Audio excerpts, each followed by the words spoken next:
Good day po sa inyong lahat. Welcome na naman sa another episode ng ating vlog, na kung saan ang topic po natin for today ay tungkol sa katanungan ng isa na naman sa mga subscriber natin. Kung yung manok daw ba na hindi napurga ay mangingitlog.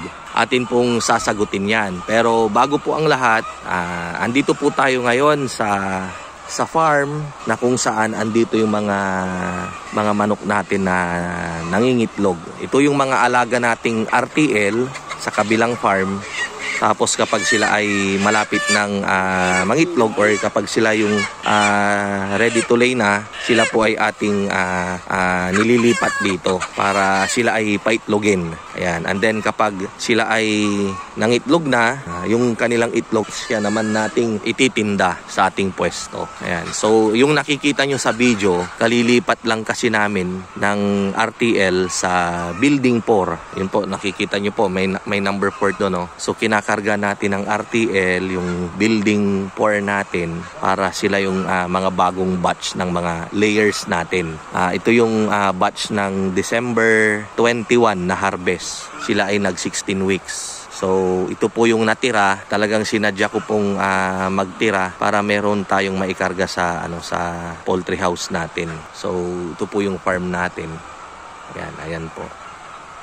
So kung mapapansin nyo, hindi po siya malangaw.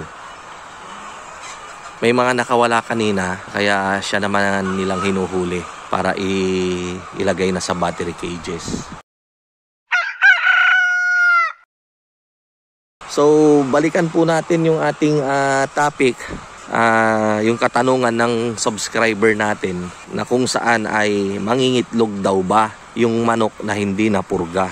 Ang kasagutan po niyan ay mangingitlog naman po. So, bakit nga ba natin pinupurga yung mga manok? Pupurgahin po natin yung mga manok natin dahil pinipresume natin na baka sila ay may tapeworm, baka sila ay may bulate. So ano nga bang disadvantage kapag ang manok ay may bulate? Ang typical na bulate ng manok ay yung tinatawag po na tapeworm. So kapag sila ay may bulate, ang mangyayari po kasi niyan, yung bulate, sila yung kumakain ng nutrients ng ating mga manok. So instead na mangitlog sila ng maayos, hindi sila makapangitlog ng maayos kasi may kaagaw po sila dun sa nutrients sa katawan ng manok. At saan nanggagaling yung mga nutrients na yan? Siyempre sa mga kinakain po nila, sa mga vitamins na ipinapainom natin. So kapag may kaagaw sila, magiging affected po yung kanilang pangingitlog. Pati po yung kanilang health, medyo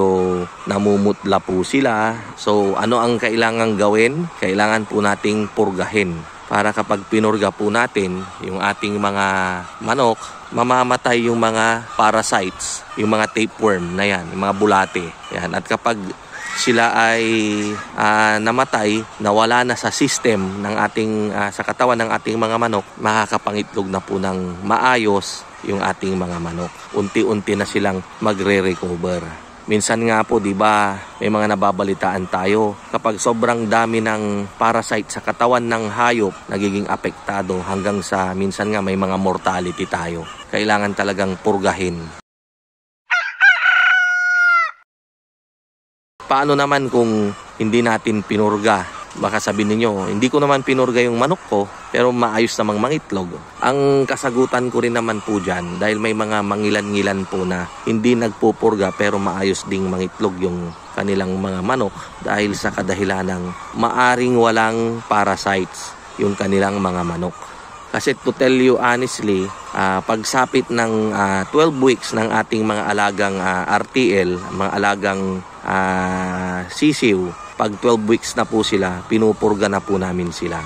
So makikita nyo naman na yung mga manok natin, hindi naman gaanong nakakakuha yan ng bulate.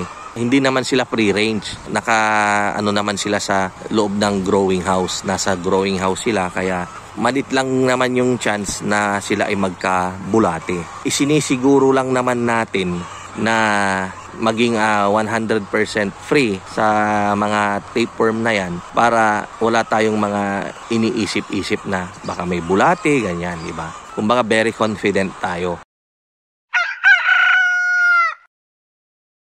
saan nanggagaling yung yung mga bulate kung sakaling naka full confinement naman, nakakulong yung mga manok natin. Minsan po ito po yung mga dala-dala ng possibility sa dala ng langaw, ganyan. Possible po na doon din makuha Ayan, so para hindi tayo mag-alinlangan, magpurga po tayo. Ang pagpupurga, isang araw, and then after 2 weeks, ulitin ulit natin para yung itlog na naiwan dun sa katawan ng manok, syempre mamamatay yung bulate, pero yung itlog niya hindi mamamatay. And then after ilang araw, pipisayan, so kailangang after 15 days, purgahin ulit natin sila.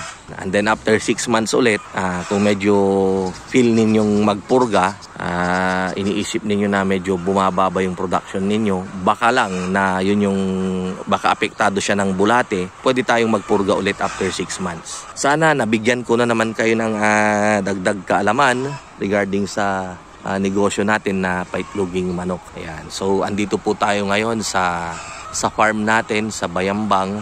Yan po yung ating windmill. Kita-kita po ulit tayo sa mga susunod nating vlog.